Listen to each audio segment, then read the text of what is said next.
વિસાવદરની જનતાએ આમ આદમી પાર્ટીને પસંદ કરી છે અને સામે કોંગ્રેસ અને ભાજપને નકારી છે.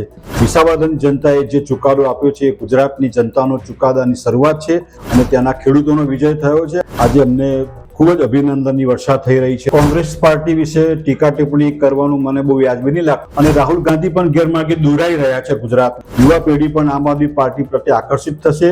છેલ્લા 18 વર્ષથી ભાજપ ત્યાં હારે છે. નમસ્કાર, TV 17 ગુજરાતીમાં આપનું સ્વાગત છે. હું છું આપની સાથે કિંજલ.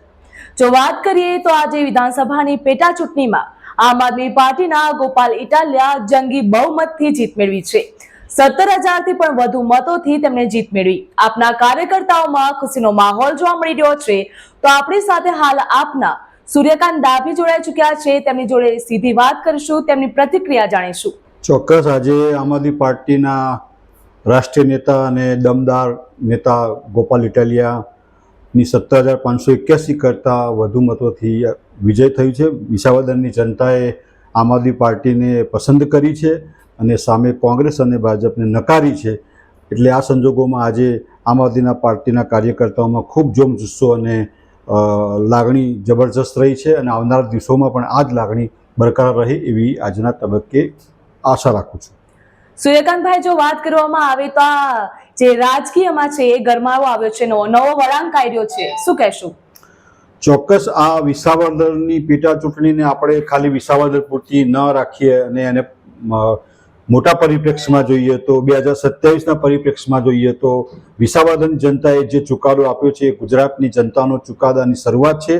આ એક નાનકડું ટ્રેલર છે અને ટ્રેલરમાં આમ આદમી પાર્ટીના ઉમેદવારની શાનદાર જીત થઈ છે, દમદાર જીત થઈ છે અને ત્યાંના ખેડૂતોનો વિજય થયો છે. અને પરિણામે આખા ગુજરાતમાં જોઈએ તો આમ આદમી પાર્ટીના કાર્યકરોમાં જબરજસ્ત જુસ્સો આવ્યો છે અને એના કારણે પ્રજામાંથી પણ આજે અમને ખૂબ જ અભિનંદનની વર્ષા થઈ રહી છે. અને આવનારા દિવસોમાં એટલે કે 2027નું જે પિક્ચર મને દેખાઈ રહ્યું છે કે હવે ભારતીય જનતા પાર્ટી અને કોંગ્રેસના સુપડા સાફ થવાના છે અને આમ આદમી પાર્ટી ગુજરાતમાં એક નવી સરકાર નવી દિશા સાથે બનાવવા જઈ રહી છે. જે પ્રમાણે તમે કીધું કે કોંગ્રેસના સુપડા સાફ થશે, તો હાલ પરેશ ધાનાણીની વાત કરીએ તો હાલ તે કોંગ્રેસના માત્ર ને માત્ર હાલ સોશિયલ વર્કર બનીને રહી ગયા છે, શું કહેશો? ચોક્કસ કોંગ્રેસ પાર્ટી વિશે ટીકા ટિપ્પણી કરવાનું મને બહુ વ્યાજબી નહીં લાગતું કારણ કે એમાં ઘણો સમય રહીને આવ્યો છું. તેમ છતાંય રાહુલજીએ પોતે સ્વીકાર્યું છે કે બધા જુદા જુદા પ્રકારના ઘોડાઓ અંદર છે, લંગડા છે, રેસના છે અને લગ્નના વરઘોડાના. ગઈકાલે પણ એમણે જિલ્લા પ્રમુખોનું લિસ્ટ ડિક્લેર કર્યું છે. એમાં પણ ટીકા ટિપ્પણી એવી થઈ રહી છે કે લંગડા ઘોડાઓની એમણે પસંદગી કરી છે. એટલે ક્યાંક ને ક્યાંક કોંગ્રેસનું ગુજરાતનું શીર્ષ નેતૃત્વ રાહુલ ગાંધીને પણ ગેરમાર્ગે દોરી રહી છે અને રાહુલ ગાંધી પણ ગેરમાર્ગે દોરાઈ રહ્યા છે ગુજરાતમાં. એટલે ગુજરાતમાં કોંગ્રેસની પરિસ્થિતિ ખૂબ કઠિન રહેવાની છે. આમાં ઘણા વર્ષોથી કોંગ્રેસમાં એકની ગરેડથી રાજકારણ ચાલી રહ્યું છે અને એ પાર્ટી ક્યારેય સર્વાઈવ થઈ શકે એવી સ્થિતિ મને દેખાતી નથી ગુજરાતમાં. જો વાત કરવામાં આવે તો વિપક્ષ દ્વારા પણ એવું નિવેદન આપવામાં આવ્યું કે જે પ્રમાણે આ ચૂંટણી યોજાઈ હતી અને રાહુલ ગાંધી દ્વારા નેતાઓના લિસ્ટ બહાર પાડવામાં આવ્યા તો તેમણે કહ્યું હતું કે તેમના ઘોડા હાલ તબેલામાં જ રહી ગયા છે, શું કહેશો? ચોક્કસ રાહુલ જે સ્વીકાર્યું છે એટલે એમાં કોઈ ટીપા ટિપ્પણી કરવાની રહેતી નથી. એ તો રાહુલ ગાંધીએ બહુ સારી વાત કરી છે અને એ વાત જો ગુજરાતના નેતાઓ સમજી શકે તો ગુજરાત કંઈક આમાં કોંગ્રેસ કંઈક ઉકાળી શકે, બાકી મને નથી લાગતું કંઈ. વિસાવદરની જે પેટા ચૂંટણી યોજાઈ હતી એમાં ભાજપ અને આપ વચ્ચે ખરાખરીનો જંગ જોવા મળ્યો. ભાજપ દ્વારા પણ કહેવામાં આવ્યું કે તેઓ ત્યાં જીતશે, પણ સતત વાર ભાજપના જે નેતા છે ત્રીજી વાર હાર્યા છે. ચોક્કસ છેલ્લા 18 વર્ષથી ભાજપ ત્યાં હારે છે. પૂર્વ મુખ્યમંત્રી કેશુભાઈ પટેલના સ્વપ્નનું આ વિસાવદર છે. વિસાવદરના જે નાગરિકો છે ક્યારેય સરકારથી ડરતા નથી, સરકાર સામે વોટિંગ કરતા હોય છે અને એ જ રીતે એ જ પેટર્નમાં ગોપાલ ઇટાલિયા કે જે સુરતના રહેવાસી છે, બોટાદ જિલ્લાના છે, તેમ છતાંય બહારનો મુદ્દો છે, સ્થાનિક નથી એવો મુદ્દો ચલાવ્યો, તેમ છતાંય વિસાવદરની જનતાએ ખૂબ મત આપ્યો છે, ખૂબ પ્રેમ આપ્યો છે અને વિસાવદરના જે પ્રશ્નો છે એ પ્રશ્નોને લઈને ગોપાલ ઇટાલિયા વિધાનસભામાં ચોક્કસ નેતૃત્વ કરશે અને ગુજરાતમાં આમ આદમી પાર્ટીને ઊભી કરવાનું સૌથી મહત્વનું પાસું અને પરિબળ બની રહેશે.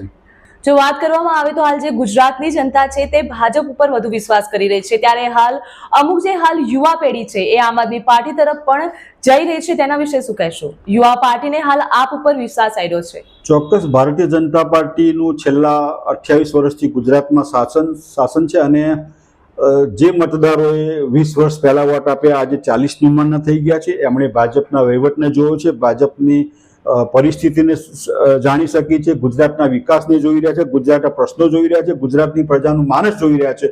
એટલે હવે એવું મને લાગી રહ્યું છે કે આવનારા દિવસોમાં યુવા પેઢી પણ આમ આદમી પાર્ટી પ્રત્યે આકર્ષિત થશે અને ભારતીય જનતા પાર્ટીની જે નિષ્ફળતા છે એને છતી કરશે અને ચોક્કસ યુવાનો આમ આદમી તરફ વળશે. ગોપાલ ઇટાલિયા દ્વારા કહેવામાં આવ્યું કે આ જીત અમારી નથી પણ ગુજરાતની જનતાની છે. હાલ જે ભ્રષ્ટાચાર થઈ રહ્યા છે તેનો પણ તેઓ અંત લાવશે, શું કહેશો? ચોક્કસ ગોપાલ ઇટાલિયાજીએ પોતાના પ્રચારમાં જે મુદ્દાઓ ઉપસ્થિત કર્યા હતા એ ગુજરાતની પ્રજાના મુદ્દા હતા, વિસાવદરની પ્રજાના મુદ્દા હતા, ઇકોઝોનના મુદ્દા હતા. આવા અનેક પ્રશ્નો સાથે પ્રજાના જે પ્રાણ પ્રશ્નો છે, પ્રજાના મનમાં જે ચાલી રહ્યું છે એને ગોપાલભાઈ સમજી શક્યા છે, સ્પર્શી શક્યા છે અને વિચારીને એમણે કેમ્પેનિંગ કર્યું હતું અને એના કારણે પ્રજામાં ગોપાલભાઈ પ્રત્યે વિશ્વાસ જન્મ્યો અને એના પરિણામે મતદાન વધુ થયું અને ઈવીએમમાંથી આજે ગોપાલભાઈ જીત તરફ આવી ગયા છે. ગોપાલભાઈ ઇટાલિયાની સફર વિશે શું કહેશો આપ?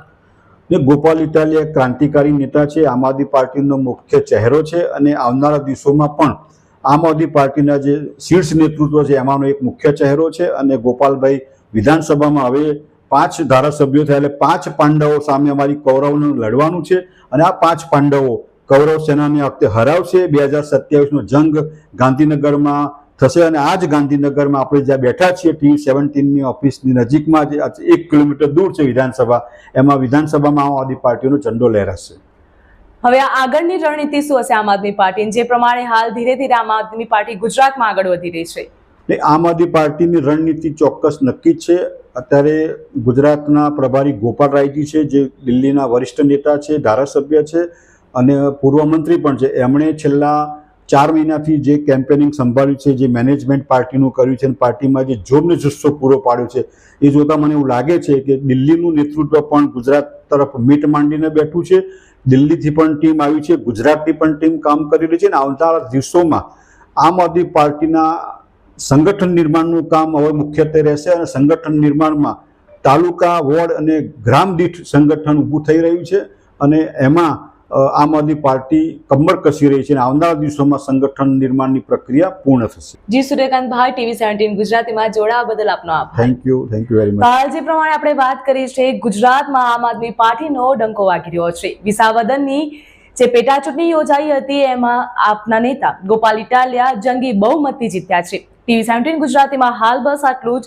વધુ માહિતી માટે આપ જોતા રહો TV17 ગુજરાતી.